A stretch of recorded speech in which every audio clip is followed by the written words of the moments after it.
អូនអាចរៀបរាប់ពីជីវិតរបស់អូនពេលដែលតាំងពីទៅរៀនបឋមសិក្សារហូតដល់បច្ចុប្បន្នហ្នឹងដែលអូនប្រឡងជាប់មជ្ឈមសិក្សាកម្រិត2គេហៅថាបាក់ឌុបណាប្រឡងជាប់រហូតដល់អូនតស៊ូទៅប្រឡងនៅភ្នំពេញបានជាប់អាហារូបករណ៍ទៀតអាហារូបករណ៍នោះមិនមែនជាសាលាឯកជនទេជាសាលារបស់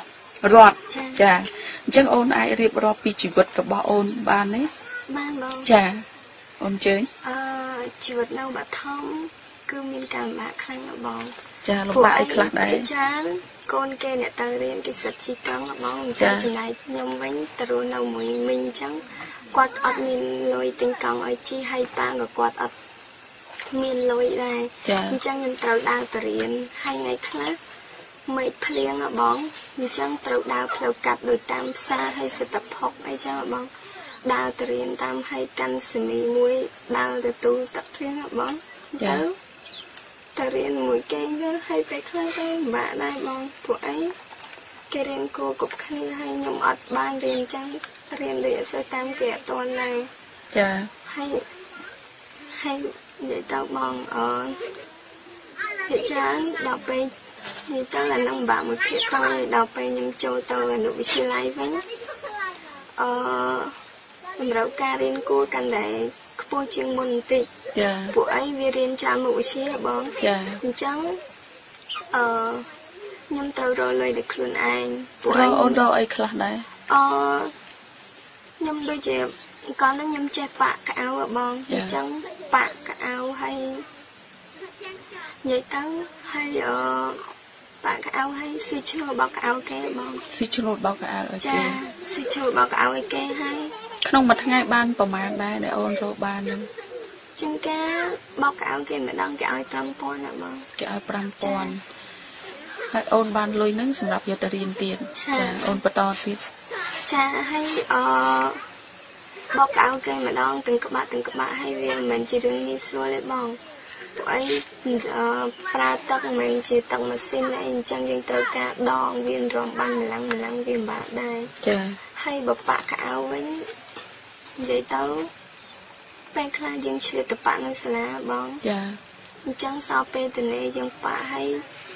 ឈានមកដល់ផ្ទះទៀតចាមកដល់ផ្ទះអាចសឹងថាមកដល់វិញអត់ទាន់បាយអង្គុយប៉ាក់លោតទៅដល់ម៉ោង 10 មិន 10ហើយឈានទៅដល់ម៉ោង 2 10ទៀតម៉ោង 12បងចាហើយដល់ពេលចូលដល់វិទ្យាល័យវិញ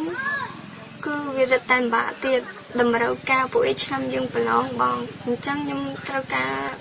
លុយកាក់ច្រើនតែខ្ញុំវាអត់មានលុយខ្ញុំចង់រៀនច្រើនមែនតើខ្ញុំចង់រៀនអង់គ្លេសចង់រៀនមុខវិជ្ជាគ្រប់មុខតែស្ថានភាពគ្រួសារខ្ញុំលំបាកមែនតើមីងក៏ឈឺអ៊ំក៏ឈឺក៏អត់មានលុយទេ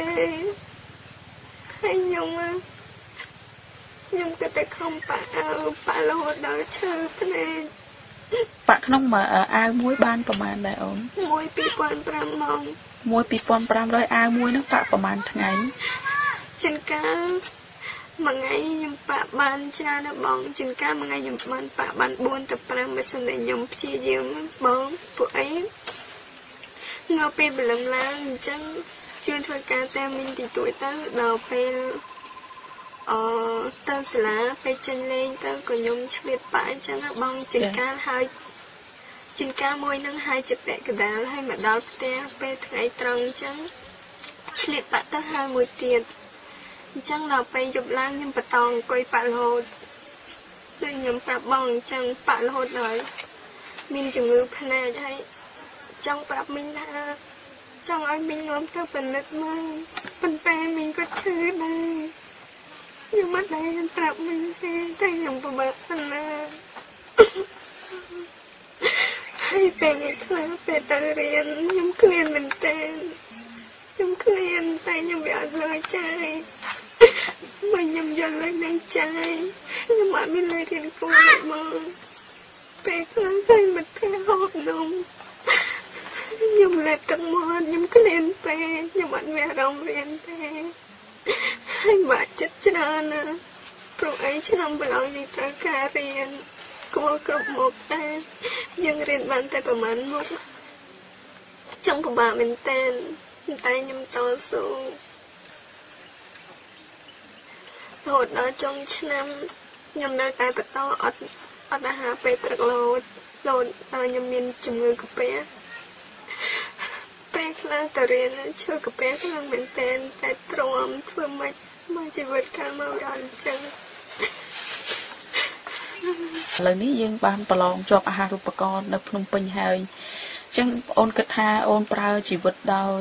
ការតស៊ូរបៀបនឹងបន្តទៀតឬក៏មានអ្នកដែលផ្ដល់ថវិកាសម្រាប់ឲ្យអូនរៀនបន្តគឺខ្ញុំចង់ប្រើជីវិតបែបតស៊ូបងមូលហេតុអីអូនគិតថាអូនអាចទប់ទល់បានអូនអាចថាបន្តការសិក្សាព្រោះតាមធម្មតាការរៀនមហាវិទ្យាល័យយ៉ាងតិចបំផុតក៏4ទៅ5ឆ្នាំបានអូនរៀនចប់អញ្ចឹងពេលដែលក្នុងកំឡុងពេល4ទៅ5ឆ្នាំអញ្ចឹងប្រើពេលយូរហើយតាមធម្មតាគឺរៀនគឺមិនមែនរៀនមួយពេលទេគឺអាចរៀន2ពេលដូច្នេះអូនត្រូវប្រើពេលវេលានឹងគឺអស់ហើយអញ្ចឹងអូនមានលទ្ធភាពអីសម្រាប់រកការងារធ្វើបន្តទៀតហើយអ្នកណាដែលគាត់អាចផ្គត់ផ្គង់អូនបន្តទៀតបានចាដល់ពេលហ្នឹងប្រហែលជាមានតែមីងគាត់អាចជួយខ្ញុំបានខ្លះតិចតួចឬក៏សិស្សច្បងចលនមុនណាបងគាត់បានទៅហៅប្រាប់ថាពួកអីគាត់ទៅអ្នកខ្ញុំទៅដល់ហ្នឹងខ្ញុំមានបញ្ហាតែខ្ញុំបានប្រាប់គាត់ទេប៉ុន្តែដូចថាគាត់ព្យាយាមគាត់សួរគាត់ឃើញមុខយើងអត់សោះគឺខ្ញុំបាននិយាយថាខ្ញុំពិបាកលទ្ធភាពគាត់បានប្រាប់ថាបងឯងពិបាកអីឯងអាចប្រាប់បងបានគាត់អាចជួយបានខ្លះតែគាត់ជួយមិនច្រើនទេបានតិចតួចអញ្ចឹងខ្ញុំសង្ឃឹមថាពេលទៅដល់នោះបើខ្ញុំពិបាកតិចតួចឬក៏លុយមហូបអីលុយចាយអីខ្ញុំអាចប្រាប់សិស្សច្បងខ្ញុំអត់មានលុយចាញ់ហ្នឹងអញ្ចឹងបងហើយដូចលុយកាក់ចាយវាអីប្រហែលជាមិនអាចមានលុយកាក់ចាយដូចគេណាបងអញ្ចឹងអូនមានអ្វីបន្ថែមទៀតទេបំណងប្រាថ្នាអូនថ្ងៃខាងមុខនឹងអូនចង់ធ្វើអីថ្ងៃខាងមុខខ្ញុំចង់ឲ្យជាអ្នកបកប្រែដល់កម្ពុជាហើយអ្វីដែលសំខាន់ខ្ញុំចង់មានការងារធ្វើដើម្បីសម្រាប់អូនបន្តការសិក្សាទៀត